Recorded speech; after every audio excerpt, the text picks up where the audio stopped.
Conference recording started.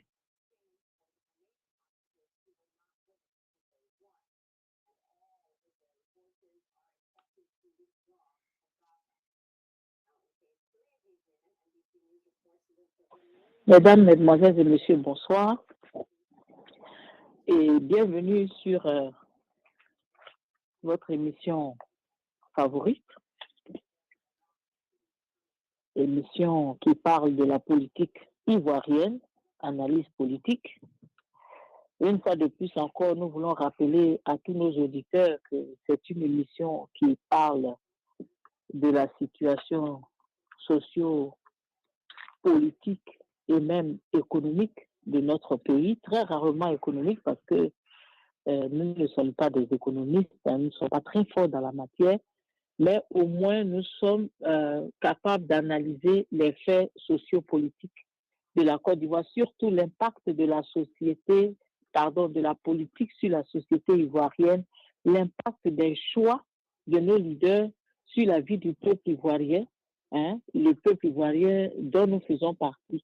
Et croyez-moi, même si nous vivons à l'étranger, même si nous ne sommes pas au pays, même si nous sommes un peu loin, mais cela n'empêche que nous sommes toujours des Ivoiriens, notre pays nous tient à cœur et donc nous donnons simplement notre point de vue en ce qui concerne la politique de Côte d'Ivoire. Veuillez nous pardonner si nos points de vue parfois ne font pas plaisir à certaines personnes. On ne peut pas faire plaisir à tout le monde, on ne peut pas faire l'unanimité. Comme disent souvent les Ivoiriens, même le Seigneur n'a pas fait l'unanimité, donc ce n'est pas nous autres là qui allons la faire. Il y aura toujours des gens qui ne comprendront pas pourquoi nous prenons ce genre de position en ce qui nous concerne. Il y a des gens qui ne comprendront pas pourquoi est-ce que nous sommes tant remontés en ce qui concerne la gouvernance du président Ouattara, son 4e mandat et toutes les autres affaires, les arrestations dans le pays, la justice qui n'est pas vraiment autonome, qui n'est pas vraiment indépendante, les grandes institutions du pays qui sont en fait aux mains du chef de l'État qui en fait ce qu'il veut, et ces structures-là justement qui biaisent le processus électoral et le processus démocratique, puisque ce sont des structures qui sont teintées, et cela pose toujours le même problème. Les crises pendant les élections en Côte d'Ivoire sont justement liées à ça. On a des crises parce que jusqu'à présent, on a des élections dans lesquelles la tricherie règne. On a des structures qui sont corrompues, quand je parle de corrompues, je parle de acquises à la solde de celui qui est au pouvoir. Et ce n'est pas M. Ouattara seul qui a inventé cela, mais ça a toujours été comme ça dans les pays africains. Celui qui est au pouvoir est celui qui a le plus de pouvoir, donc celui qui a la capacité d'intimider, d'imposer ses points de vue, de nommer qui il veut. C'est un peu de temps en temps une dictature déguisée. Et puis, on vient faire un joli petit discours pour faire plaisir au peuple. Et puis, voilà. Alors, dans le cas de la Côte d'Ivoire, nous revenons aujourd'hui sur le discours du président Ouattara. Pourquoi? Nous en avons parlé déjà lundi, mais nous n'avons pas parlé du discours du président Ouattara dans tous ses détails. Et d'ailleurs, croyez-moi, le discours du président Ouattara, c'est un discours dans lequel il y a beaucoup de choses dont on peut parler, beaucoup de choses qu'on pourrait analyser, n'est-ce pas? Mais pour l'instant, en tout cas, on prend quelques portions. Donc, aujourd'hui, le lundi, on en a parlé. Aujourd'hui encore, nous allons en parler. Nous allons en parler, parler de quelques points qui concernent la candidature prochaine du président de la République. Une candidature maintenant qui est vérifiée, tout le monde le sait, ce n'est plus pour ne pas se tromper, c'est beaucoup plus maintenant un secret de polichinelle parce que bon, nous savons tous que d'après ce que le président a dit à l'occasion du Nouvel An, eh bien, c'est confirmé qu'il sera candidat parce que vous connaissez les discours des dictateurs, ce sont des discours de sans moi, le peuple ne peut pas vivre, tout le monde dit que je suis le meilleur, tout le monde pleure si je laisse le pouvoir, tous les Ivoiriens sont malheureux, les Ivoiriens veulent encore me donner leur confiance. Et donc, le président Ouattara, il est un peu dans cette logique-là. Et donc, par rapport donc à cette logique, eh bien, on n'est pas étonné de voir que le président Ouattara est candidat, même si les raisons qu'on nous donne sont des raisons plus ou moins légères, je ne dirais pas l'autre mot, mais ce sont des raisons qui ne sont pas beaucoup justifiées. On les prend comme ça, mais on sait une chose, c'est que tout ce que le président a dit dans ce discours-là concernant son élection, c'est que, pour l'instant en tout cas, il est candidat. Il considère une éventuelle candidature à partir de ce qu'il a dit. Alors, qu'est-ce qu'il nous a dit le président Ouattara? Vous savez, le président Ouattara, c'est l'un des présidents ivoiriens qui a une histoire très, très, très intéressante en Côte d'Ivoire. Le président Ouattara, que j'aime beaucoup, je le dis toujours, je le répète toujours, mais on dit toujours qui aime bien châtie bien. Donc, pardonnez-moi si vous ne comprenez pas mon amour pour le président Ouattara. Eh bien, mon amour, c'est un amour de revendication, c'est un amour de déception, c'est un amour de quelqu'un qui se sent trahi par les dernières actions du président Ouattara, depuis qu'il est au pouvoir d'ailleurs, des actions qui jusque-là n'ont vraiment pas donné une lueur d'espoir aux Ivoiriens que nous sommes, n'est-ce pas? Donc, pardonnez-moi si je tire à boulet rouge sur celui que j'ai toujours aimé, considérer, respecter, le président Alassane Ouattara, toujours respecté, parce que pour moi, c'est un homme d'une certaine, à l'époque, d'une certaine classe. Malheureusement, ce n'est pas ce que nous voyons aujourd'hui. Et on se dit, mais attends, quel est le problème? Alors, donc, le président Ouattara, hein, je veux vous rappeler qu'il a une histoire assez exceptionnelle. Son arrivée à la présidence a toujours eu beaucoup de remous, beaucoup de tohu-bohu, de bruit, et même la plus traumatisante, c'est celle de 2010, quand le président Ouattara a eu recours à l'armée française pour s'installer au pouvoir. Nous ne nions pas que le président Ouattara a participé à des élections qui ont été organisées, tant bien que mal d'ailleurs. Nous ne discutons pas ce fait-là. Nous ne refusons pas le fait que les élections ont bel et bien eu lieu, les Ivoiriens sont allés voter, et puis les résultats ont été donnés, et au-delà de toutes les choses malsaines que nous avons vues, on peut considérer qu'il y a eu des élections en Côte d'Ivoire, et à la fin de ces élections, nous avons eu 2 candidats qui ont déclaré leur victoire. Mais je voudrais d'abord remonter en 1993. En 1993, le président Alassane Ouattara est Premier ministre de Côte d'Ivoire. Et quand le président Houphouët-Boigny meurt, son poulet, celui qui est l'héritier direct à cette époque-là, dans la constitution de la Première République, c'était le président Henri Konan Bédié, qui était le poulain légal, puisqu'il était à l'époque président de l'Assemblée nationale, et donc à la mort du président de la République, il était convenu que c'est le président de l'Assemblée nationale qui devrait prendre sa place, donc officiellement. Alors, le président Ouattara, qui était Premier ministre à l'époque, d'après ce que le PDCI nous rapportera plus tard, a manifesté un désir d'être chef d'État, et malheureusement, ça n'a pas réussi, puisque les barons du PDCI ont vraiment imposé leur veto et ils n'ont pas permis au président Ouattara de passer par un coup de force administratif. Et donc, nous le savons tous, le président Ouattara s'est retiré. En 1995, avant d'aller aux élections de 1995, eh bien, nous savons tous aussi que le président Ouattara avait voulu certainement se manifester, mais il n'en a pas eu l'opportunité. Le PDCI, lui, ayant fait barrage, et nous nous rappelons cette fameuse déclaration du président Ouattara qui a dit qu'il allait frapper le gouvernement moribond de M. Bédié, et le gouvernement moribond allait tomber. Et c'est ce qui s'est exactement passé, et le gouvernement de M. Bédié est tombé. C'était en 1999. Et après cela, le président Ouattara donc est entré dans l'opposition. Il est devenu l'opposant numéro 1 ou numéro 2, en tout cas l'un des opposants de M. Petit. Très bien, parfait. Il n'y a pas de problème encore à ce niveau. On arrive donc en 2000 avec le général Guy Robert. Le président Ouattara est éliminé. Il ne peut pas être candidat. Il se retire en France. Les élections ont lieu.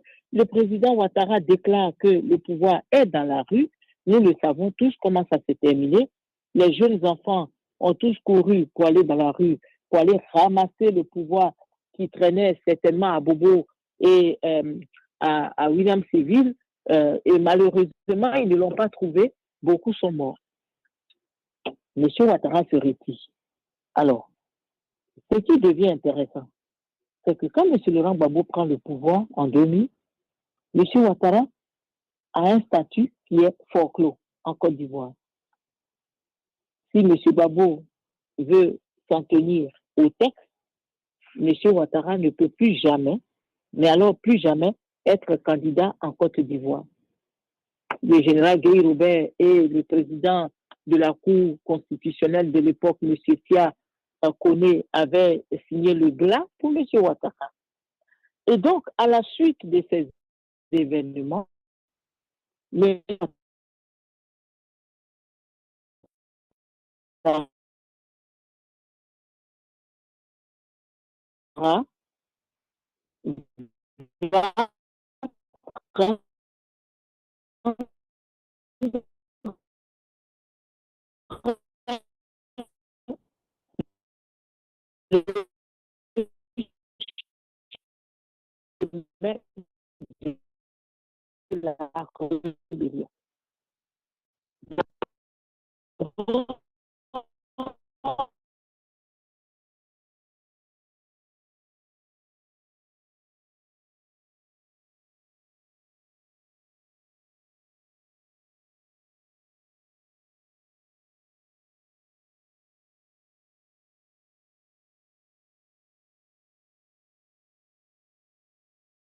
Et quand ils sont arrivés, ils ont rencontré une résistance qui les a fait reculer, une résistance qui a fait que, malheureusement, ils se sont rebiffés à Boaké et ils sont devenus ce qu'on appelle les rebelles. Et ces rebelles-là ont été dirigés par M.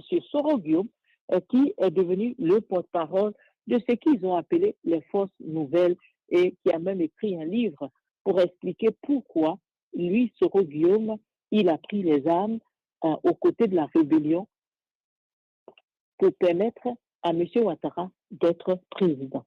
Très bien, c'est même une très bonne chose. Vous savez, ce qui est bien, c'est que chaque être humain doit vraiment, mais alors vraiment, croire en ses convictions. Quand quelqu'un croit quelque chose, la personne doit aller jusqu'au bout. Et c'est ce que M. Soro Guillaume a fait. Alors, qu'est-ce qui va se passer? En 2010, quand nous allons aux élections, le président Ouattara n'est pas candidat. Alors, on sort l'expression nouvelle, candidat exceptionnel. Il est candidat exceptionnel en 2010, grâce au président Laurent Gbagbo, que nous saluons parce que c'est un acte bon qu'il a posé, c'est un acte de paix. Et pour ça, nous ne pouvons pas le juger ni le condamner, même si politiquement, c'était un acte faible, puisqu'en politique, normalement, il ne faut pas céder là, il ne faut pas faire de passe à l'adversaire. Voilà. Comme on dit souvent, quand le ballon vient du camp ennemi, ce n'est plus un hors-jeu. Donc, M. Laurent Gbagbo, malheureusement, l'a fait. C'était un acte bien pour la Côte d'Ivoire, mais M. Ouattara, qui était tapis comme un petit un petit rusé, se disait très bien, c'est tout ce que je voulais pour pouvoir prendre le pouvoir. Donc 2010, écoutez très bien, le président Ouattara est appelé candidat exceptionnel. Très bien. Nous passons en 2015.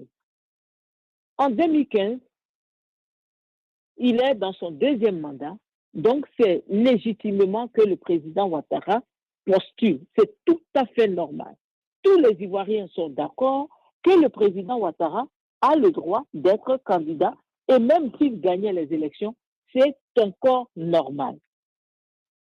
Bref, le président Ouattara gagne les élections en 2015, il fait 5 ans Et nous arrivons en 2020. Alors, en 2020, il donne des interviews partout, il chante sur tous les toits, il même fait taper le tam-tam parleur pour dire aux Ivoiriens, écoutez, mon cher peuple, mes chers compatriotes, comme ils aiment nous appeler, ils nous appellent toujours compatriotes, vraiment, je suis fatigué, mais non, ça suffit, je ne peux pas exagérer, je ne serai plus candidat, j'ai fini avec tout ça, je vais aller me reposer, aller m'occuper de mon petit jardin et puis jouir de ma retraite, de mes petits-enfants.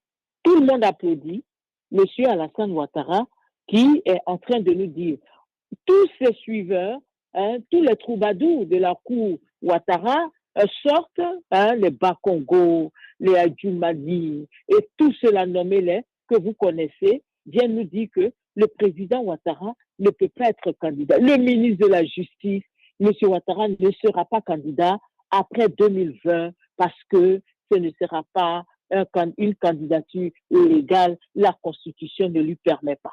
Très bien. Donc, en 2020, M. Ouattara vient avec un tour de passe-passe. Il dit à tous les Ivoiriens que, écoutez, mes chers enfants, mon peuple bien-aimé, mes compatriotes adorés, vous savez, j'avais prévu de me retirer. Malheureusement pour moi, celui que j'ai préparé à la tâche vient de décéder. Et donc, je suis obligé de me présenter parce que je n'ai pas eu le temps de préparer quelqu'un d'autre.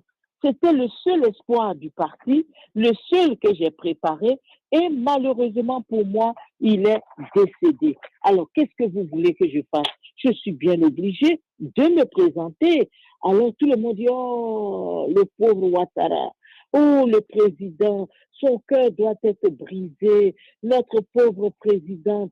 Il ne voulait plus être candidat. Il est tellement fatigué. On devrait le laisser aller se reposer. Et malheureusement, aujourd'hui, le président doit encore se présenter parce que M. Amadou Kon est décédé.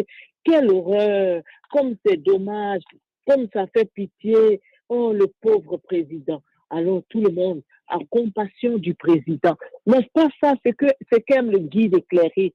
C'est ça, justement, ce que aime un président qui commence à prendre des postures de despote et de dictateur.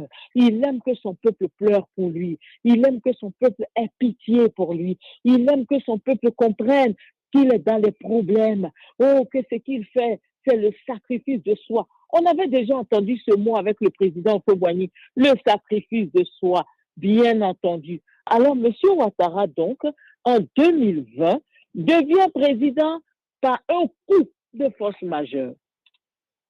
Un coup de force majeure. Il ne voulait vraiment plus être président. Ça ne l'intéressait plus du tout d'être président. Malheureusement pour lui, il n'y a aucun intelligent en Côte d'Ivoire. Il n'y a personne dans son parti politique qui soit capable de gérer la Côte d'Ivoire comme lui l'a fait.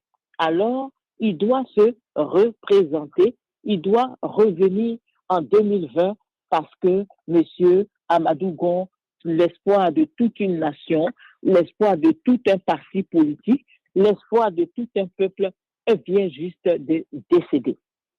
N'est-ce pas? Et le président Ouattara reste au pouvoir. Alors, nous sommes maintenant en 2025. C'est-à-dire qu'aujourd'hui, tous ceux qui avaient 30 ans en 1990, aujourd'hui, ils ont 60 ans. 30 années plus tard, le président Ouattara nous sort le jeu le plus ironique de toute la Terre. C'est-à-dire quelque chose auquel on a habitué, un non-événement, quelque chose qu'on savait en train d'arriver, quelque chose dont on était sûr que c'était vers là-bas on allait. Mais alors pourquoi avoir gardé, entretenu tout ce flou autour de cette question qui n'en était même pas une? Pourquoi avoir pris tout ce temps pour laisser les Ivoiriens jaser, pavader, se fatiguer, des gens qui n'ont pas assez d'argent pour acheter de l'eau pour boire? Pourquoi est-ce qu'on ne leur a pas dit dès le départ, mes enfants, vous vous rappelez quand le président Ouattara avait donné son adresse à la nation dans le State of the Nation, comme on l'appelle ici, hein, devant toutes les institutions de la Côte d'Ivoire. Vous vous rappelez que le président Ouattara n'a pas ébauché sa candidature. Il n'a pas touché à ça. Il a fait comme si il avait oublié. Il n'y a pas touché. Voilà, tout le monde s'attendait à ça. Il n'a rien dit. Il a simplement tourné autour du pot. Il a parlé de tout, sauf du plus important. Tout simplement pour qu'en 2025, à quelques mois des élections, qu'on vient nous dire aujourd'hui que M. Ouattara est candidat. Ou du moins, je me trompais, que M. Ouattara a un désir. Aux États-Unis, vous savez, Martin Luther King a eu un rêve. En Côte d'Ivoire, le président Ouattara a un désir. La caractéristique des grands hommes, c'est ça, n'est-ce pas? Ils ont des rêves, ils ont des désirs, ils ont des missions, ils sont des envoyés de Dieu, ils sont incontournables, il n'y a que eux qui sont intelligents. Monsieur Ouattara, donc, nous dit, en janvier 2025, à 9 mois des élections, que son parti, le RDR, donc, lui a demandé de considérer la possibilité d'être candidat pour les élections présidentielles. Oh, comme c'est facile. Évidemment, le parti de M. Ouattara est celui donc qui va l'obliger à être candidat. RDR, oh, RHDP, vous n'avez pas pitié de moi. Oh, je suis fatigué, je suis âgé, j'ai donné mes preuves, j'ai fait mes preuves, j'ai construit des ponts. Vous venez encore me demander d'être candidat, mes enfants? Vous pensez vraiment que c'est ce que vous voulez? Je vous aime tellement. Vous savez que si vous me demandez quelque chose, je ne peux pas ne pas vous le donner. Je suis obligée donc, chers Ivoiriens, de reconsidérer ma position, de reconsidérer la parole que j'avais donnée pour vous dire aujourd'hui que mon parti veut que je sois candidat. Premier argument. Deuxième argument, le président Ouattara nous dit qu'il est en très bonne santé. Très, très en forme. Troisième argument, le président Ouattara nous dit, dans son troisième argument, qu'il a le désir de continuer à servir son peuple. Oh, M. Ouattara, quel sacrifice merveilleux! Quel président merveilleux, quel bon président nous avons. Un président qui se soucie pour nous. Un président qui veut continuer à développer notre pays. Un président qui veut continuer à mettre la Côte d'Ivoire au milieu des grandes nations. Quel bon président nous avons. Oui. Ensuite, il nous dit qu'il est le garant. Il est le garant du pouvoir judiciaire en Côte d'Ivoire. Le gardien. Et il s'assure que les juges sont impartiaux, qu'ils félicitent leur sens de probité. Pour M. Ouattara, la justice qui s'exerce aujourd'hui en Côte d'Ivoire est une justice parfaite. Ce sont des juges intègres. On ne peut rien leur reprocher. Ils peuvent arrêter les gens et les mettre en prison. Ils peuvent ne pas les juger pendant 5 ans. Ce sont des juges impartiaux qui arrêtent ceux qui parlent mal de M. Ouattara. Ils sont des juges impartiaux qui mettent les noms des gens à l'aéroport pour arrêter tous ceux qui ont dit que le président Ouattara devrait quitter le pouvoir. Voilà ce que M. Ouattara comprend par l'impartialité. Vous voyez, voilà pourquoi quand un homme a plus de 70 ans, il ne doit plus être président. Vous comprenez? Parce qu'après 70 ans, parfois, on décèle quelques signes de points d'interrogation, quelques signes de points de suspension et on se pose beaucoup de questions. Pour ceux dont les parents n'ont pas vieilli, en tout cas nous dont les parents ont vieilli, nous savons que la première grande qualité des vieux, c'est l'oubli. Ils oublient à chaque minute, à chaque instant. Ils s'en vont dans la chambre pour prendre quelque chose. Avant même d'arriver devant la porte, Ils ont déjà oublié. Ils doivent faire demi-tour avant de se rappeler. Tout le monde connaît ça. Alors, le président Ouattara a déjà oublié tout ce qu'il nous a dit. Ça veut dire que la situation est grave. En tout cas, chers auditeurs, ce soir, nous parlons de ce que M. Ouattara vient de dire. M. Ouattara vient de nous dire qu'il est candidat. Un point, un trait. Il est candidat. Celui qui dit qu'il est vieux, il est valide. Celui qui dit qu'il n'est pas en bonne santé, le président Ouattara dit qu'il a une très bonne santé. Et puis, celui qui se trompe pour dire que les élections ne sont pas correctes, M. Ouattara dit que les élections de 2025 seront transparentes, inclusives, démocratiques. Voilà le grand mot lâché, démocratique. C'est un costaud mot. Un costaud mot que nous avons hérité des Blancs sans toutefois en comprendre le sens. La démocratie. Les démocratos. La démocratie. Le peuple, le gouvernement. Démocratie, gouvernement du peuple, par le peuple, pour le peuple. M. Ouattara dit que les élections seront démocratiques. Elles seront démocratiques à condition que M. Gbagbo ne soit pas candidat. Elles seront démocratiques tant que M. Soro-Guillaume sera en exil et que M. Blé Goudé ne pourra pas se présenter. En tout cas, les élections de Côte d'Ivoire sont démocratiques. Dans l'esprit de M. Ouattara, le mot démocratie veut dire que les élections seront nordistes ou bien qu'elles seront tribaliquement, si le mot existe, RDR. Je vous dis bonsoir, bienvenue sur Analyse politique et je voudrais saluer mes panélistes. Bonsoir, M. Kwasi Dunga. Voilà.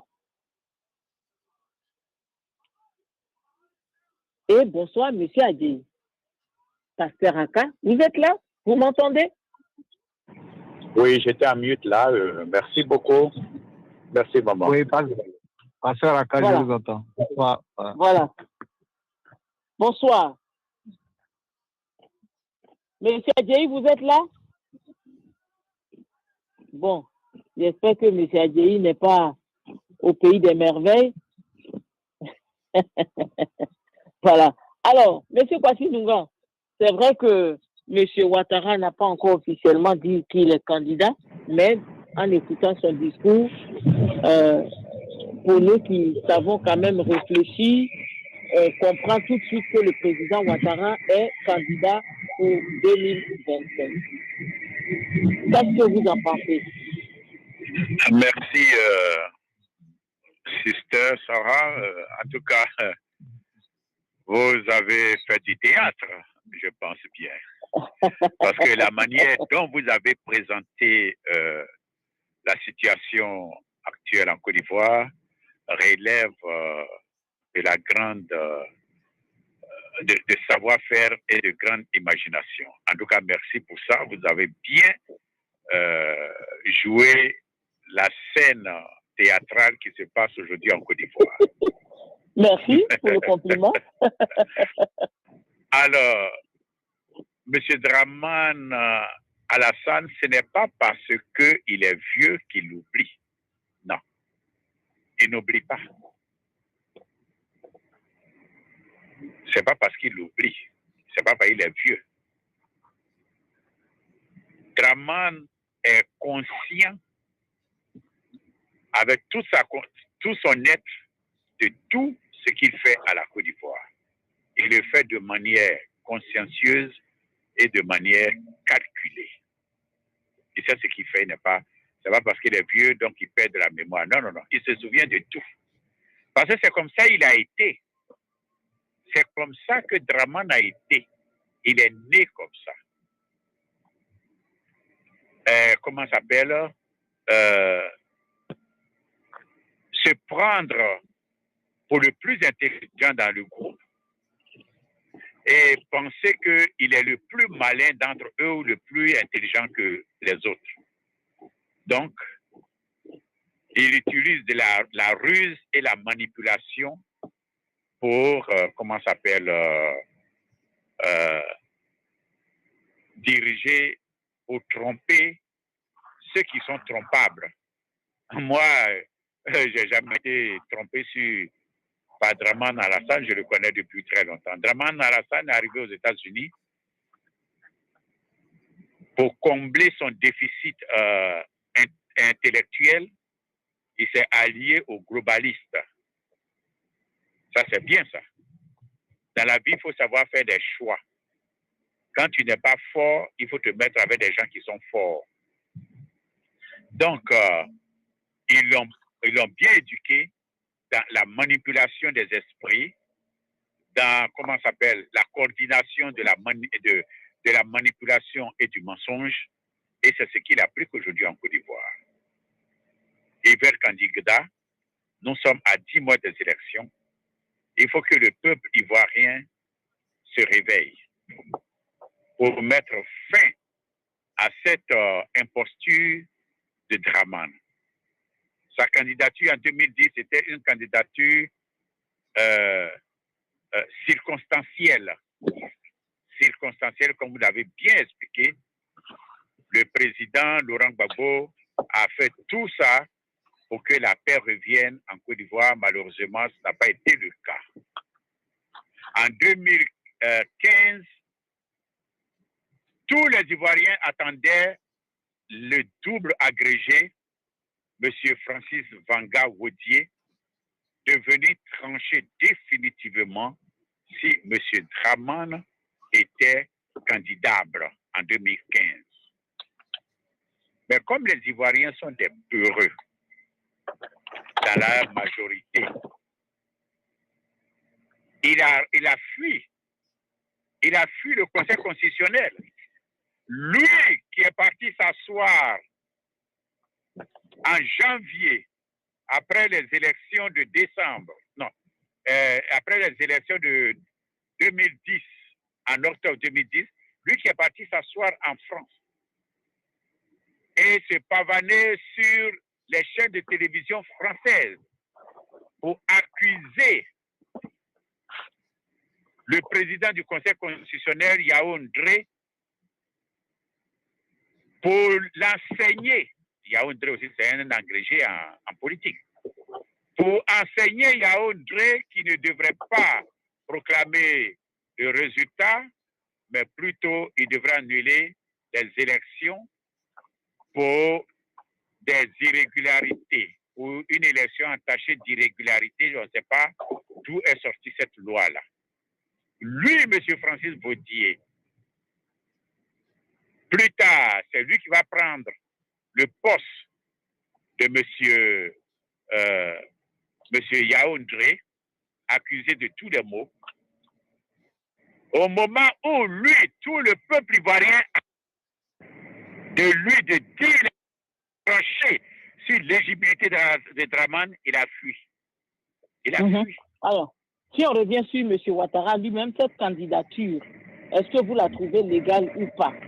Mais M. Draman ne devait même pas être candidat si M. Francis Vodier avait des couilles, parce que ça c'est du français, ce n'était pas une insulte.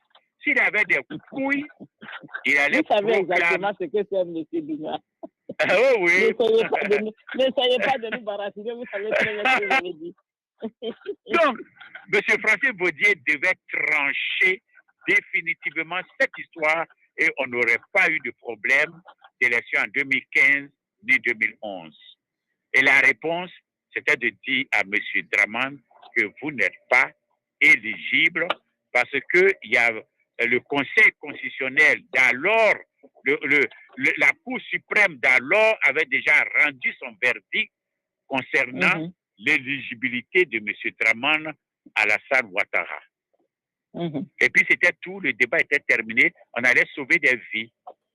Mais monsieur a préféré fuir le temple de la justice et il a donné loisir et loisible à monsieur Draman Alassane de nommer qui était de son bord, monsieur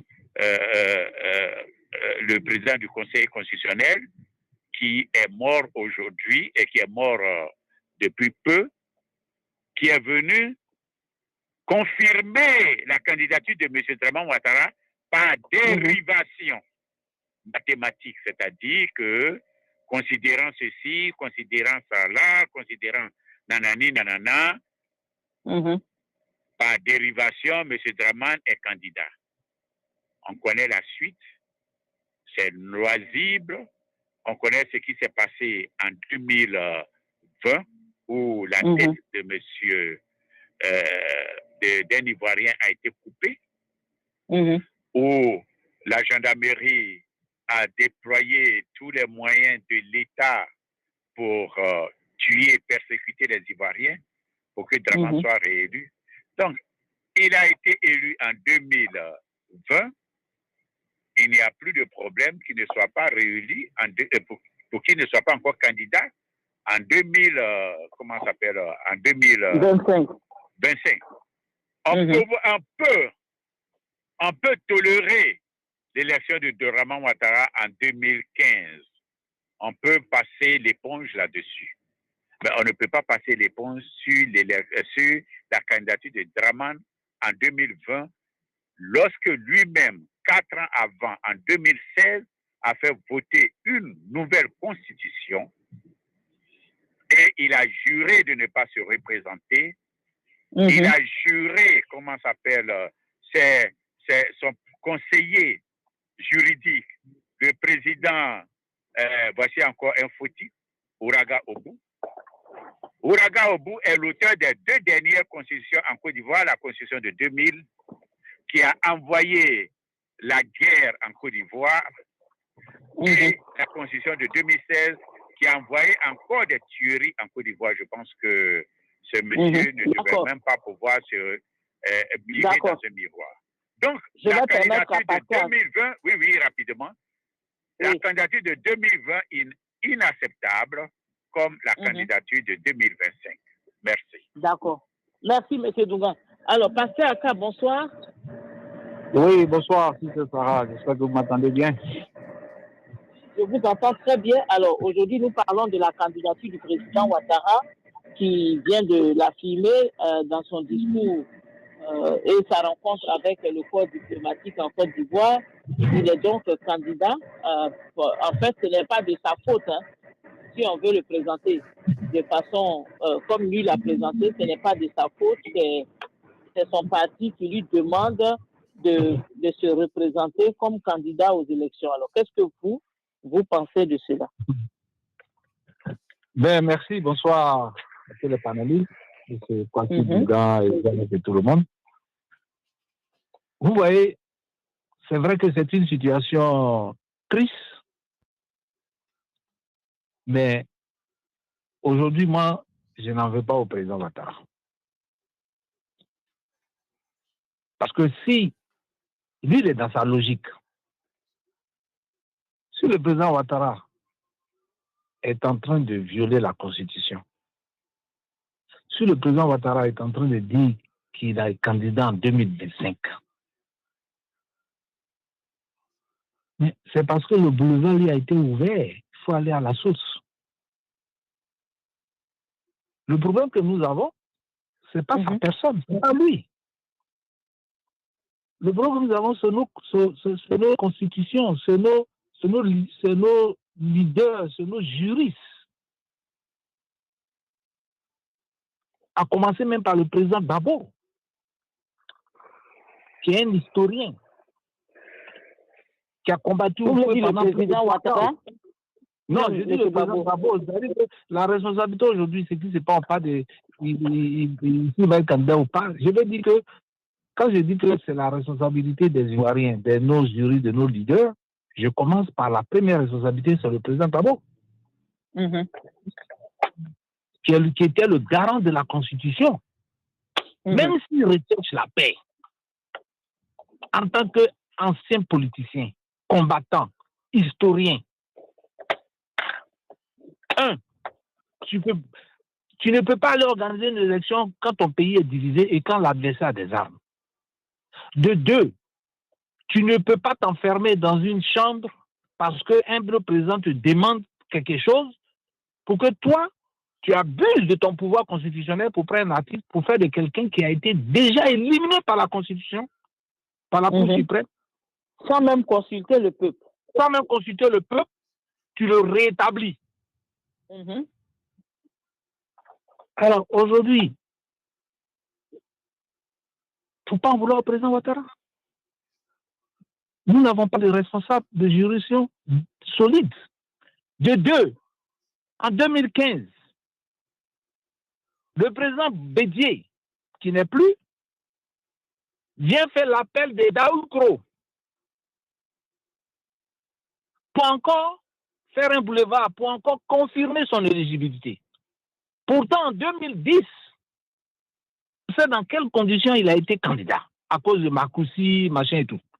Le président Bédié vient en 2015 demander au plus grand parti de Côte d'Ivoire de soutenir la candidature du président Ouattara. Alors, 2020, mais au moment où tous y prennent conscience, qu'est-ce qu'on a vu? Qui était candidat contre Ouattara? Kakabe? S'il n'y avait pas de candidat contre lui, tout était clos. Donc, si en 2025, c'est le même tambour, c'est le même jeu, c'est le même scénario, et que le président Ouattara dit « je désire, je vais être candidat à quelque chose », il ne faut pas l'en vouloir. Parce que vous avez fait de lui candidat depuis, c'est pas maintenant vous allez dire qu'il n'est pas candidat. Parce que ce que nous ne comprenons pas, c'est que sa candidature là n'est pas basée sur la Constitution.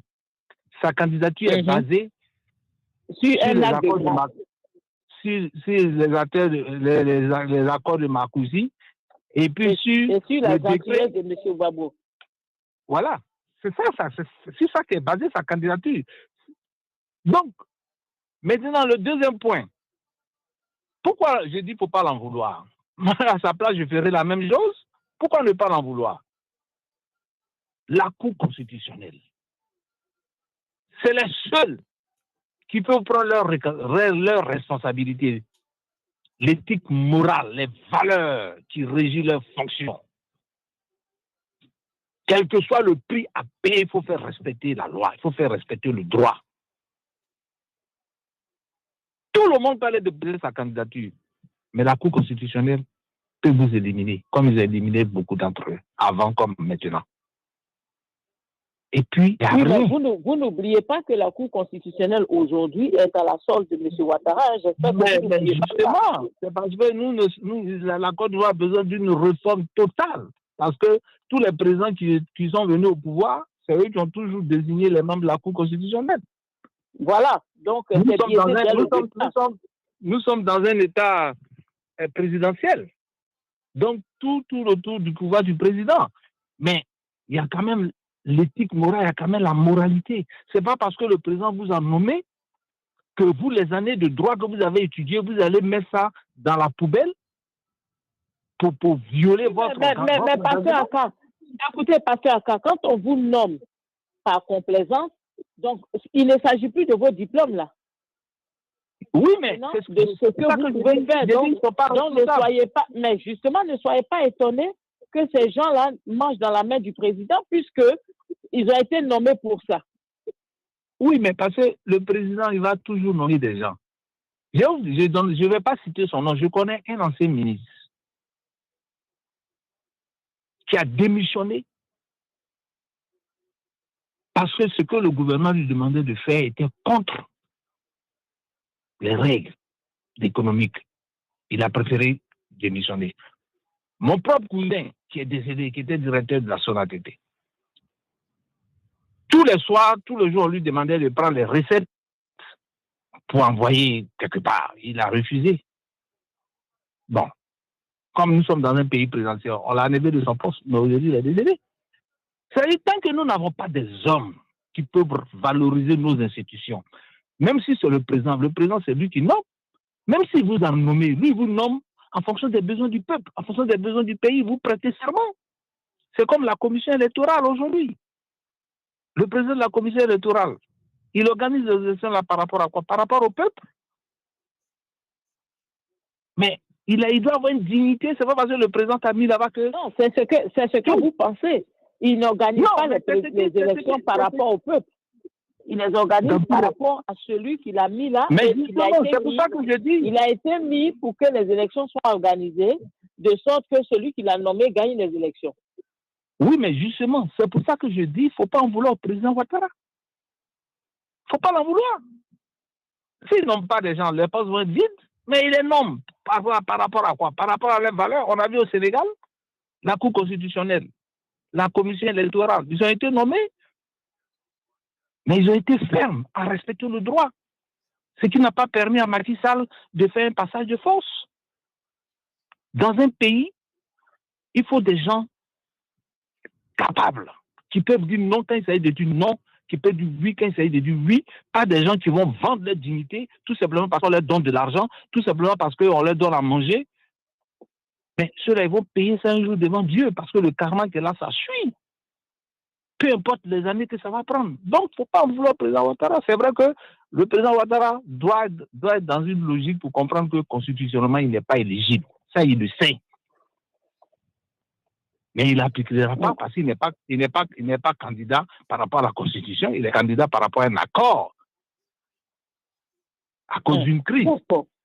D'autant que cet accord-là demeure, mais écoute, il demeure. Maintenant, c'est le peuple, c'est la classe politique, c'est nos juristes dans l'unité qui doivent monter au créneau pour parler, pour dire. Mais quand vous allez même sur les chaînes ivoiriennes, les gens, c'est même pas un sujet que les gens abordent. C'est des individus qui viennent, qui parlent un peu comme ça. Maintenant, là, la Cour constitutionnelle n'a qu'à se prononcer. Les juristes, là, comme M. Dougal l'a dit, c'est maintenant ils doivent monter au créneau pour dire oui, 2020, c'était passé ça, mais en 2025, selon tant, le président ne peut pas être candidat, même s'il veut, même s'il désire. Nous, on a parlé le droit. Maintenant, on a dit ce que nous on pense. Demain, vous allez ramasser leur corps dans un caniveau. Ben, ça sera un crime contre l'humanité. Il va le payer. Il va le payer. Ce Gbagbo n'a pas payé 9 ans aux choses à la CPI parce qu'il a été président de Côte d'Ivoire. Le président Ouattara, si les crimes qui sont là ne sont pas justifiés, demain s'il n'est plus président, mais il peut aussi se retrouver à la CPI. Parce qu'il est le président de la République, même si ce n'est pas lui qui a commis les crimes, mais il va assumer. D'accord. Les grands peuples, les gens ont toujours payé pour leur peuple. Ceux qui ont la chance d'être des leaders. Il faut quand même qu'à un moment, nos institutions, ceux qui animent, qui dirigent nos institutions, quand même, aient un peu le courage pour leur propre dignité, pour leur propre moralité, pour le temps qu'ils ont passé sur les bancs de formation. Il faut qu'eux-mêmes prennent la responsabilité. Pour dire le président Ouattara peut se tromper, il peut ne pas comprendre la Constitution. C'est un être, il peut l'expliquer à sa manière. Il faut que les gens lui disent il faut que les gens aient le courage de dire la vérité. Quand tu aimes quelqu'un, il faut dire la vérité. D'accord. Alors, merci, Pasteur Aka. Tout à l'heure, M. Kwasi Dunga faisait une bonne analyse, d'ailleurs, assez approfondie. J'avais voulu vous donner le temps de faire votre point avant que je retourne vers lui. Quand il parle de nos responsables judiciaires, vous en parlez. Le président Ouattara, dans son discours, a parlé du fait qu'il est le gardien du système judiciaire et il déclare justement que nos magistrats, nos juristes sont des hommes, enfin pas des hommes forcément, mais sont impartiaux, hein, ils sont intègres et il apprécie cela. Voilà. Est-ce que vous êtes d'accord avec M. Ouattara que le système judiciaire aujourd'hui est un système correct? Avant que j'aille faire M. Douga. Oui, mais c'est lui qui les a nommés. Vous pensez qu'il va dire quoi? Il ne va pas dire le contraire. Maintenant, eux-mêmes, ils sont dans la fonction là. C'est eux qui doivent savoir si le travail pour lequel on leur a confié là, c'est par rapport à un homme ou bien c'est par rapport à une nation. Voilà. C'est eux. On les nomme parce qu'on considère qu'ils sont intègres. On les nomme parce qu'on considère qu'ils sont impartials. Maintenant, le travail qu'ils sont en train de faire, les jugements qu'ils rendent, les arrestations qu'ils font, Ils le font par rapport à celui qui les a nommés, mais ils le font par rapport à la nation. C'est une question de moralité. Par rapport à la loi, surtout. C'est plutôt... par rapport à la loi. Par rapport à la loi. Voilà. Par rapport à la loi. Donc, est-ce qu'il y a eu vraiment violation de la loi quand on arrête les gens en Côte d'Ivoire? Ouais, les violations, d'après toutes les arrestations qu'on a vues, est-ce que c'est vraiment selon la loi ou bien selon la volonté d'un individu? Ben, écoutez, ils vont vous dire que c'est selon la loi. Mais quand on regarde dans le fond, c'est par rapport à la volonté d'un individu. Maintenant, qui est derrière? Je ne pense pas que c'est le président qui prend son téléphone pour les appeler, pour dire, réalisez ma réponse. Non. Non, mais le président, il a des gens qui travaillent pour son pouvoir, il a des gens qui travaillent pour s'assurer, donc ça le rend automatiquement responsable de quelle que soit la personne qui est derrière. Oui, mais justement, c'est le problème que nous avons en Afrique, parce que demain, quand c'est gâté là, c'est lui qu'on va accuser. Eux, ils sont contents parce qu'ils mangent. Voilà. Parce qu'eux, ils ne tiennent pas compte du peuple. Ils ne tiennent pas compte, la plus forte raison, nos députés, qui ont été même élus par le peuple, qui viennent solliciter le suffrage du peuple, qui sont censés représenter le peuple quand ils vont à l'Assemblée. Là, s'ils parlent pour le peuple, ils parlent pour leur parti politique. Donc, nous sommes dans une hiérarchie, anarchie ou bien hiérarchie. Nous sommes dans un système où, tant qu'il n'y a pas une réforme et que de fond, comme on le voit aujourd'hui en Corée du Sud, regardez ce qui se passe. La commission des comptes a le pouvoir de déstabiliser le président de la République.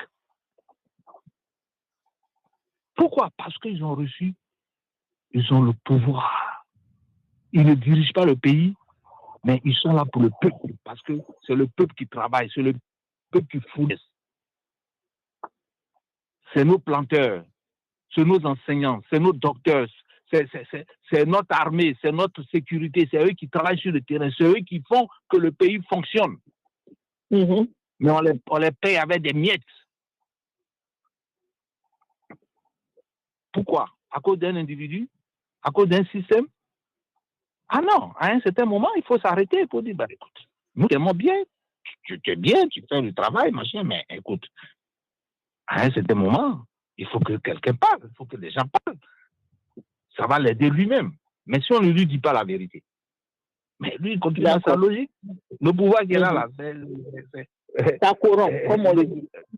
Mais c'est ça, quand tu le parlais, le président Babou m'a dit, quand tu n'es pas ici, là, au hôtel, là, tu ne vois pas dedans. Gueye est venu là, quand il a vu là, il voulait partir, il ne voulait plus partir. Vous pouvez rester là 30 ans, il n'est pas parti. Bédi est venu, il ne voulait pas partir. Gueye est venu, il ne voulait pas partir. Babou même qui est là, il ne voulait pas partir. Donc, pouvoir là, c'est doux. Merci, Bakiaka. Alors, M. Bassi Dougan, on parle de la justice de Côte d'Ivoire. Pour M. Ouattara, ces juges sont impartiaux, ils sont intègres, ils font le travail qu'on leur demande. Est-ce que c'est ça aussi votre avis, la justice de Côte d'Ivoire? Oui, le problème, c'est que les Ivoiriens, dans leur grande majorité, ne sont pas honnêtes. C'est ça le problème. Sinon, ce n'est pas le système qui les rend malhonnêtes. C'est eux-mêmes qui ne sont pas honnêtes. Quand le système ivoirien est copié à plus de 75% sur le système français, le système judiciaire, tout ça là. C'est pratiquement même la copie même de la France. Mais en France, un président ne peut pas, quand la Cour constitutionnelle a parlé, elle a parlé. On ne conteste pas ce que la Cour constitutionnelle a dit, et pourtant c'est le président qui les a choisis. Fatak a donné l'exemple du Sénégal. Les Sénégalais, la Cour constitutionnelle, lorsque les députés ont voté une loi pour rejeter les élections à une date ultérieure, cette année, mais la Cour constitutionnelle a dit non. Non. Non. C'est pratiquement le même système. Mais il y a des hommes et il y a des hommes. Les Sénégalais n'ont pas accepté. La Cour constitutionnelle qui a dit non là, ce n'est pas Sonko qui les a nommés. Ce n'est ni Sonko ni Diomaye Faye qui les a nommés.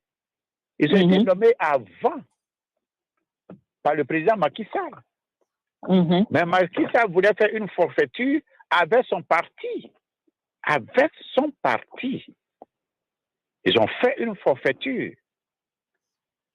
Macky Sall a envoyé une raison non valable pour rejeter les élections à une date ultérieure, alors que depuis, le Sénégal fait ses élections à cette même période. Et il a envoyé ça à l'Assemblée nationale. Ses partisans se sont donnés à cœur joie pour voter. Donc les élections devaient se passer maintenant aujourd'hui en 2025.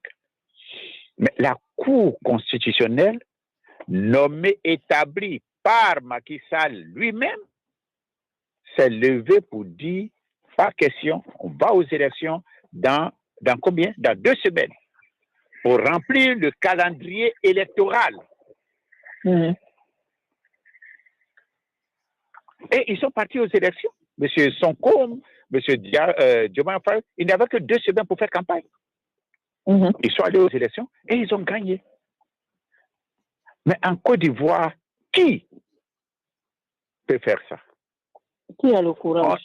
Qui a le courage? On prend monsieur Vaudier, président de la Cour constitutionnelle, parce que c'est un agrégé, double agrégé. On prend monsieur, comment s'appelle, Ndré, pour être président du Conseil constitutionnel, parce que c'est un agrégé en politique. On prend monsieur, monsieur Ouraga Obou, 2 fois pour rédiger 2, constitutions en espace de 20 ans, parce que c'est un agrégé. Oui, mais est-ce que vous ne pensez pas aussi qu'à cette époque-là, est-ce que vous ne pensez pas qu'à cette époque-là, ils avaient été choisis parce qu'ils étaient proches de M. Gbagbo?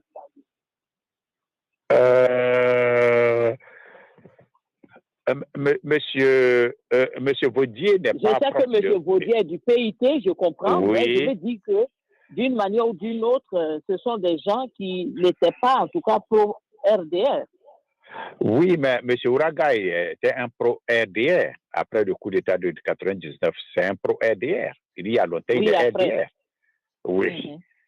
OK. Mais le problème, ce n'est même pas là. Le problème, c'est que l'exemple du Sénégal est frappant. C'est Macky Sall qui les a nommés. Et ils ont dit non à Macky Sall, ils ont dit non aux partis politiques.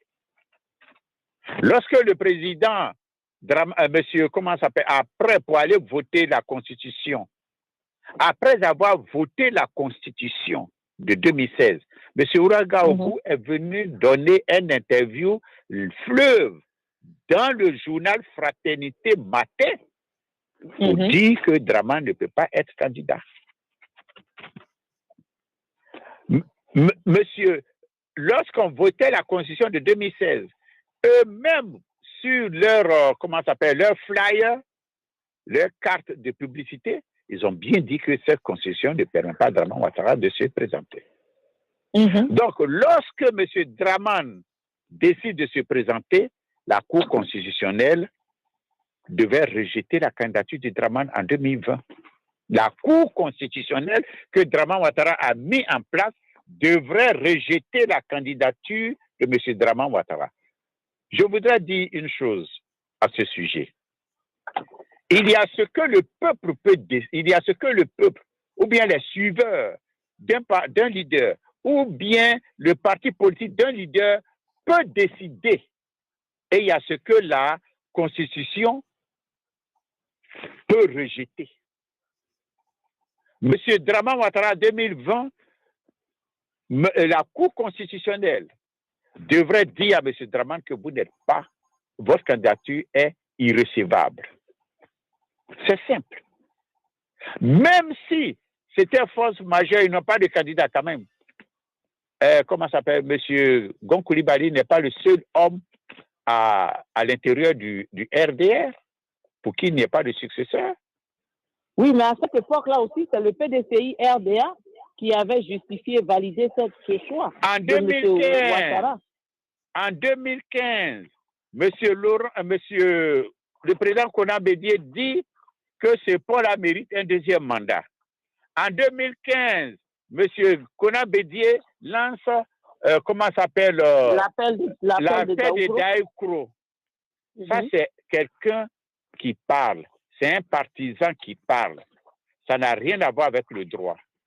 Il appartient au président du Conseil constitutionnel pour dire que, en vertu de la Constitution ivoirienne, il y a déjà un rendement de justice qui a été fait contre M. Dramane Ouattara. Il ne peut pas être candidat à 2015, un point, un trait, et c'est fini. Il y a ce que le peuple dit et puis il y a ce que la loi dit. Je vais vous donner un exemple aux États-Unis ici. Lorsque Schwarzenegger, M. Terminator 1, 2, 3, était gouverneur de la Californie, bon, vous savez que c'est un Autrichien. Il est né là-bas, en Hollande, et il est venu ici lorsqu'il avait 15 ans, je pense. Lorsqu'il était gouverneur, il s'est permis de dire que la présidence américaine devrait être laissée à tout citoyen américain. C'est-à-dire que tout immigré qui arrive aux États-Unis ici et qui a la citoyenneté américaine peut se présenter. Mais ce débat n'a même pas fait 24 heures. Ce débat n'a pas fait 24 heures parce que il y a un autre gouverneur, il y a un président comment on appelle, un juge qui lui a dit, M. Schwarzenegger, ce que vous dites est anticonstitutionnel. Ce débat est clos. On ne parle pas de ça. Et puis le débat était clos. Mais si c'est nous en Côte d'Ivoire, là, oui, tout le monde, aujourd'hui, les Maliens, les Sénégalais, les Guinéens, ils se permettent de dire aux Ivoiriens que la Côte d'Ivoire n'appartient à personne, que la Côte d'Ivoire appartient à tout le monde. Kandia Camara, une Guinéenne toute forme qui est venue en Côte d'Ivoire, aujourd'hui, c'est là pour dire que on ne veut plus de Baoulé, on ne veut plus de Guéry, on ne veut plus de Senfo, on veut Ivoirien, tout court, parce que c'est une femme qui ne peut pas justifier où est son village en Côte d'Ivoire et son ethnie en Côte d'Ivoire. Voici le problème de la Côte d'Ivoire. C'est-à-dire les gens peuvent dire tout ce qu'ils veulent. Un militant peut dire tout ce qu'il veut, mais le droit doit être appliqué, le droit doit être respecté, doit être dit dans toute sa rigueur, et c'est malheureusement, nous n'avons pas d'hommes de rigueur. Nous n'avons pas d'hommes de droit. Voici le problème de la Côte d'Ivoire. Exactement. Alors, quand vous parlez de droit, justement, c'est à ce niveau-là que nous sommes un peu choqués quand nous voyons les réactions des soi-disant intellectuels de la Côte d'Ivoire. J'ai entendu un journaliste sur NCI dans ce débat-là qui disait que la valeur juridique, et je ne vais pas cacher son nom pour ne pas qu'on pense que je parle en parabole, donc un certain professeur d'université, M. Arthur Banga, qui nous dit comme ça que la valeur juridique est donnée au Conseil constitutionnel et est donnée c'est le Conseil constitutionnel justement qui donne la valeur juridique aux candidatures, ce qui est pour moi une déclaration très aberrante parce qu'en Côte d'Ivoire, le Conseil constitutionnel ne peut pas valider quelqu'un à partir de ce que le Conseil constitutionnel pense. Le Conseil constitutionnel valide une candidature sur la base de la Constitution. Donc, ce n'est pas ex nihilo qu'un Conseil constitutionnel décide de dire que M. Ouattara est candidat ou pas. Le Conseil constitutionnel est chargé de lire la Constitution. C'est un arbitre, il doit lire la Constitution. Malheureusement, je vous ai dit la dernière fois que le Conseil constitutionnel est constitué de 6 membres et les 6 membres, M. Ouattara en a 3, l'Assemblée nationale en a, je crois, 2, et puis le Sénat en a 1. Et toutes ces 6 personnes, vu l'architecture administrative actuelle de la Côte d'Ivoire, tous ces membres appartiennent à M. Ouattara. Donc, sur ce point de vue, il n'y a vraiment pas d'indépendance de décision dans ce Conseil constitutionnel. Comme l'a dit M. Dougan, M. Ndré a passé a fait la passe à M. Vaudier ou M. Vaudier a fait la passe à je ne sais qui. Et aujourd'hui, M. Ouattara a la liberté de nommer qui il veut. Et tous ceux qui ont été nommés sont pro-Ouattara. Donc, en quel moment est-ce que le Conseil constitutionnel pourra dire à quelqu'un que M. Ouattara n'est pas candidat? Pasteur Akan. Oui. En fait, lorsqu'on parle du Conseil constitutionnel, le Conseil constitutionnel, c'est le rôle qu'elle joue dans la nation. C'est la position qu'elle occupe. Donc, les décisions du Conseil constitutionnel, qu'elles soient vraies, qu'elles soient fortes, elles restent souveraines. Pour être souveraine. Quand vous prenez ici aux États-Unis la Cour suprême, quand la Cour suprême prend une décision, même s'il y a un juriste qui dit que ce n'est pas normal, mais la Cour suprême a décidé. Donc, lorsque M. Arthur Zonga dit que le Conseil constitutionnel engage, eux, ils valident selon leur compréhension de la Constitution. Et selon la position qu'ils occupent, selon l'autorité qu'ils ont. Maintenant, si cette autorité-là n'est pas exercée dans l'intégrité, dans la loyauté, dans l'honnêteté, dans la sincérité, mais étant donné que c'est comme on les a mis là, il faut maintenant qu'il y ait une autre procédure peut-être pour les déstabiliser. C'est pareil, le président de la République, qu'on le veuille ou pas, c'est le peuple qui l'a élu. Le peuple lui donne un mandat pour qu'il dirige ce peuple. Mais lorsqu'il martyrise le peuple, lorsqu'il fait souffrir le peuple, lorsqu'il contrôle tout, qui faut en vouloir? C'est le peuple qui faut en vouloir. C'est le peuple qui peut dire, ah, nous on t'a donné le pouvoir, on t'a élu pour que tu nous serves, pour que tu nous donnes à manger. Mais voilà que tu l'as, on a fait, on a agressé, on ne sait pas qu'est-ce qu'il faut faire. Donc nous, on ne peut plus te donner ton suffrage, on ne peut plus te permettre de nous diriger. C'est ça la démocratie, le pouvoir du peuple. Ce ne sont pas des individus. Ces individus-là, et ils doivent prendre leurs responsabilités par rapport au peuple. Mais après la Cour constitutionnelle, qui va venir dire autre chose? En 2010, candidat exceptionnel, selon la Constitution, article 47, le président Gbagbo prend ça, il fait de M. Ouattara candidat. En 2015, la Cour constitutionnelle fait de lui un candidat dérivé. Qui a parlé? Tout ce que les Ivoiriens ont, c'est de prendre les mots pour faire du sketch, du buzz. Aujourd'hui, hormis toute considération, tout ce qu'on peut dire, tant que la Constitution, la loi n'est pas appliquée dans son intégralité, dans sa force, dans son obligation, le président Ouattara sera candidat.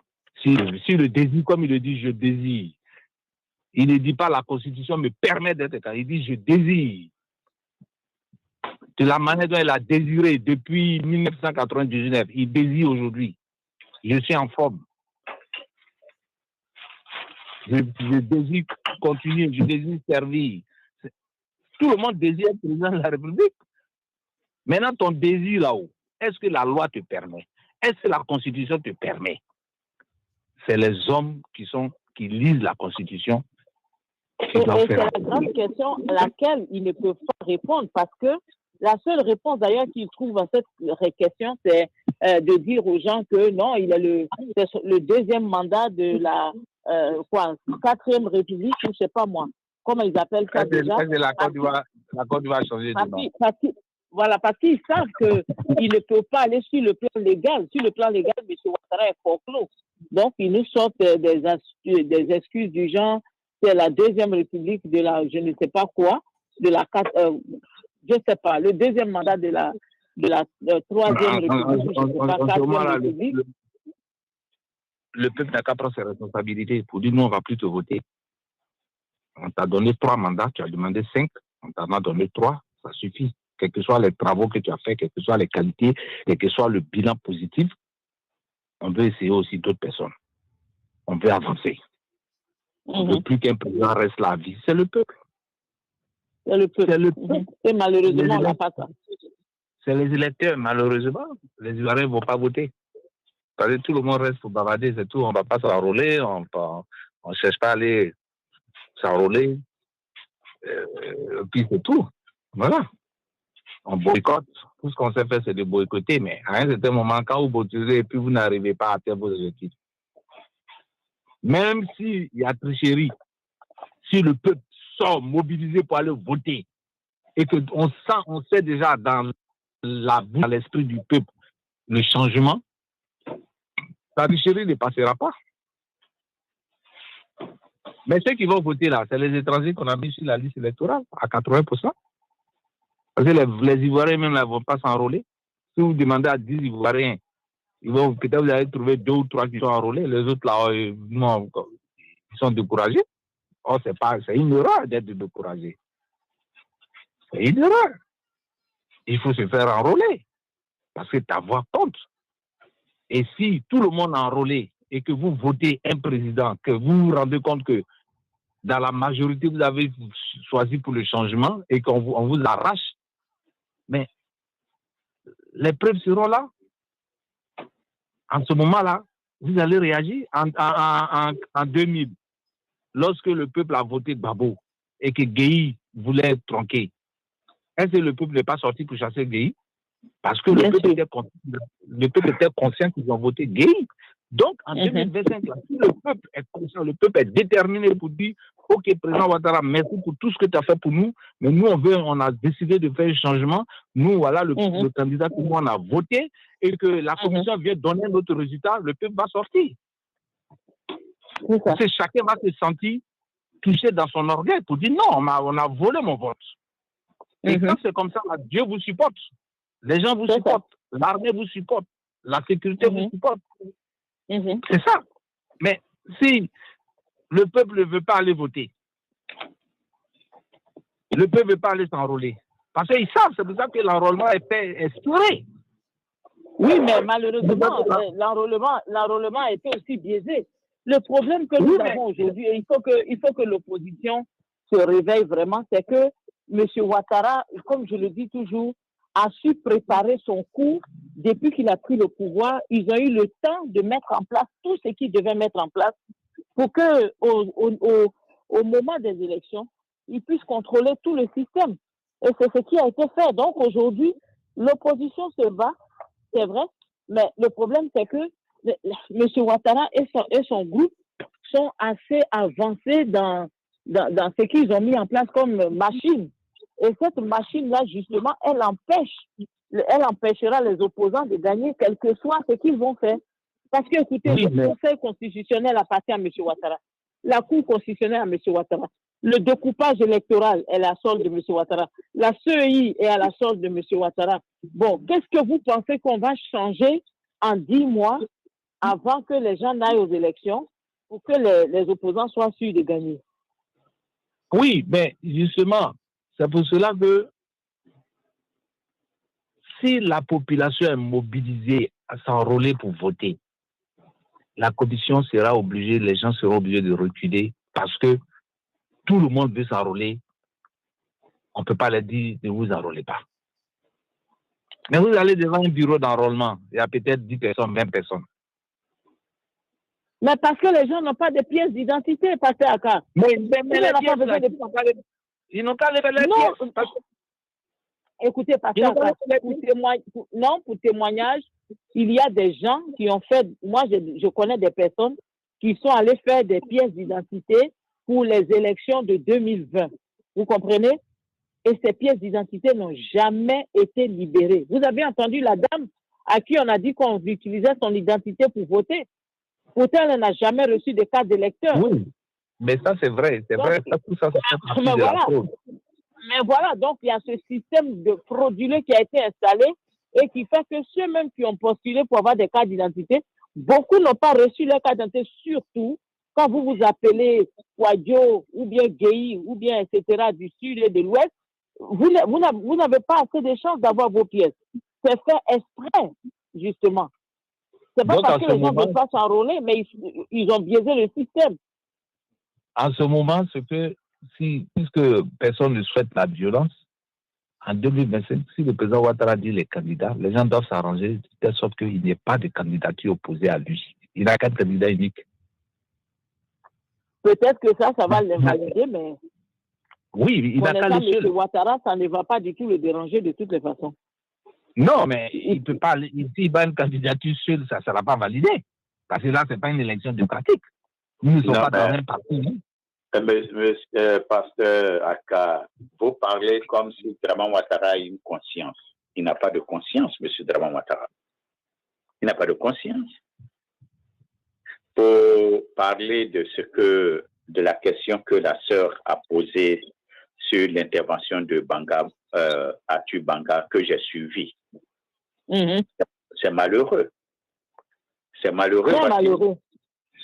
Voici un professeur d'université qui raconte du n'importe quoi chaque fois qu'il ouvre sa bouche. Ce même parti politique, RDR, qui est au pouvoir aujourd'hui, rechemisé RHDP, ce même parti politique a contesté la proclamation des résultats de 2010 par monsieur, comment s'appelle, par l'agrégé Yaoundé. Le RDA a contesté le résultat. Ils ont rejeté le résultat. Ils ont rejeté la victoire proclamée, la victoire du président Laurent Gbagbo, proclamée par, comment s'appelle, chose. Alors, si vous avez contesté hier le président de la Cour constitutionnelle dont vous parlez qu'il est le garant de l'institution suprême, quand il a parlé, on ne parle pas. Vous avez contesté. Et vous voulez que nous, aujourd'hui, on n'a qu'à accepter ça. Hier, les hommes du RDR disaient que Gbagbo a nommé son frère, a nommé son ami de parti politique président de la Cour constitutionnelle. Depuis que Draman Ouattara est là, les gens qu'il a nommés, il y a un qui sort, qui est en dehors de son parti. Mahadou, qui est décédé, qui était là, qui a succédé à monsieur, comment s'appelle, monsieur Francis Audier. Mais il était le porte-parole des rebelles. Lui qui est là actuellement, il était l'adjoint du porte-parole des rebelles. Mais, alors, vous accusez les autres et vous répétez les mêmes erreurs des autres que vous avez accusés. Voici le problème.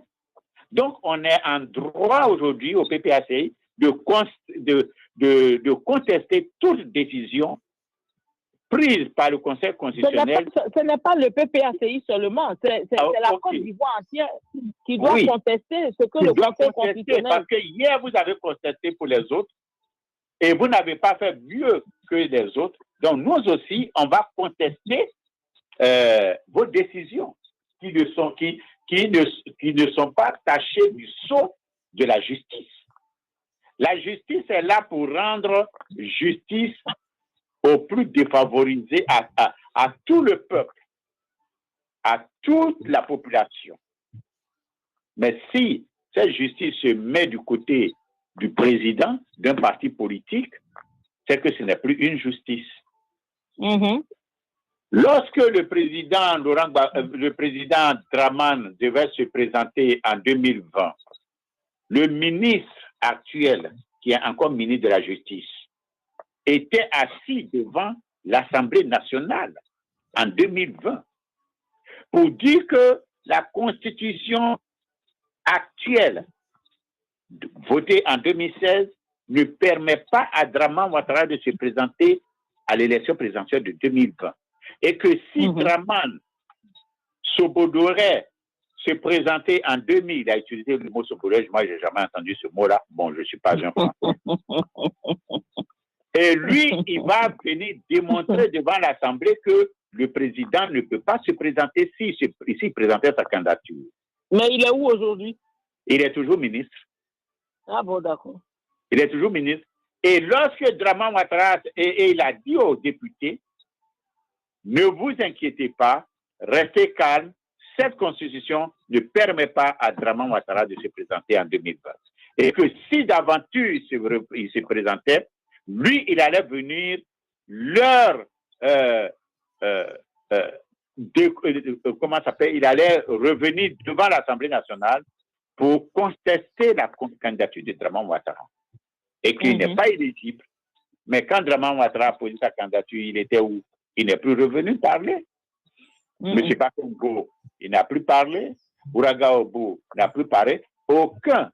On accuse ceux-là parce qu'ils sont les front lines. Mais et les autres présidents de tribunal et les autres juges de Côte d'Ivoire qui s'est levé pour dire que Draman... Oui. La seule personne, le seul professeur en droit... le fameux Balobi qui à l'époque avait dit que c'était injuste de ne pas donner à M. Ouattara son certificat de nationalité. Aujourd'hui, on ne l'entend plus venir lire le droit quand M. Ouattara viole la loi. Oui, parce que la justice ivoirienne, on a formé des malhonnêtes. On a formé des malhonnêtes. Il faut les décapiter tous. Merci. Pas jusqu'à ce point-là. On a des frères parmi. On ne va pas les tuer, mais il faut les sensibiliser. Oh non, on ne peut pas rendre un diable. Allez-y, passez à cas. Oui, moi je pense que... Allez-y, mais passez à cas pour votre mot de la fin en même temps. Oui, voilà. Ce que je veux dire, c'est que la justice a parlé. La justice est allée à l'Assemblée pour démontrer. Mais ceux qui doivent faire appliquer cette justice-là, c'est la Cour constitutionnelle. Vous dites que la justice a parlé, la justice. Quelle justice? Non, puisque M. Douga dit, M. Sansa ou bien quoi là, il allait devant M. Kassan, il est le ministre de la il n'allait que dire ce qu'on lui a dit de dire à l'époque. Non, donner l'impression aux Ivoiriens qu'on est démocrate. Il a dit la vérité. Oui, mais cette vérité aujourd'hui, on la remet en cause. On parle maintenant de la volonté de parti. Oui, on peut la remettre en cause parce qu'ils sont membres de RAGP. Mais eux, ils ont dit la vérité. Maintenant, cette vérité-là, qui doit l'appliquer? C'est la Cour constitutionnelle. C'est la Cour constitutionnelle qui les a tous contredits. Si demain on nomme, par exemple, M. Dougan, président de la Cour constitutionnelle, et que M. Dougan prend une décision, même si elle est mauvaise, ce sera selon sa conscience. Ce sera selon sa moralité.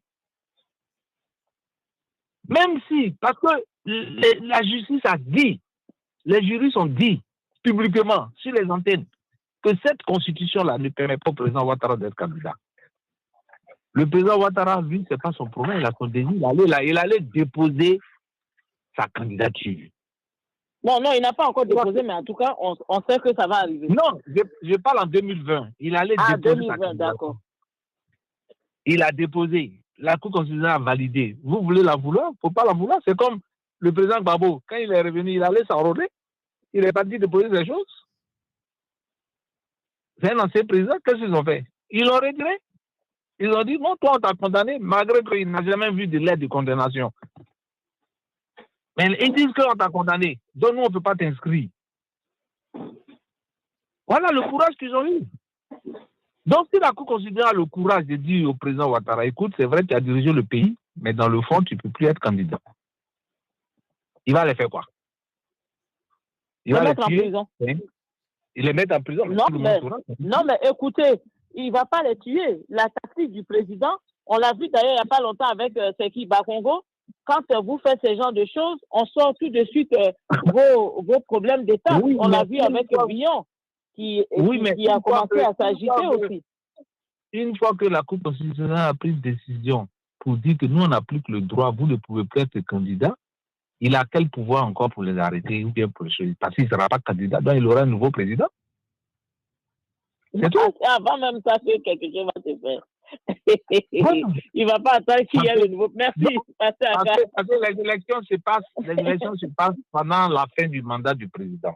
Moi, je vais conclure pour dire, si le peuple ne prend pas ses responsabilités, s'il n'y a pas une réforme totale, demain, il ne faut pas être surpris si on a un Libanais qui est président de la République. Merci. Merci, Pasteur. Monsieur Dougan, votre mot de la fin? Oui, non, en tout cas, ça a été une très belle émission. Je remercie tout le monde. Il faut que, comme Pasteur a dit, c'est ce que j'ai toujours soutenu, les Ivoiriens doivent prendre leurs responsabilités. Un point, un trait. Je vous remercie. Bonne nuit. Merci, bonne nuit à vous tous. Merci de nous avoir suivis. On se retrouve la semaine prochaine. Au revoir.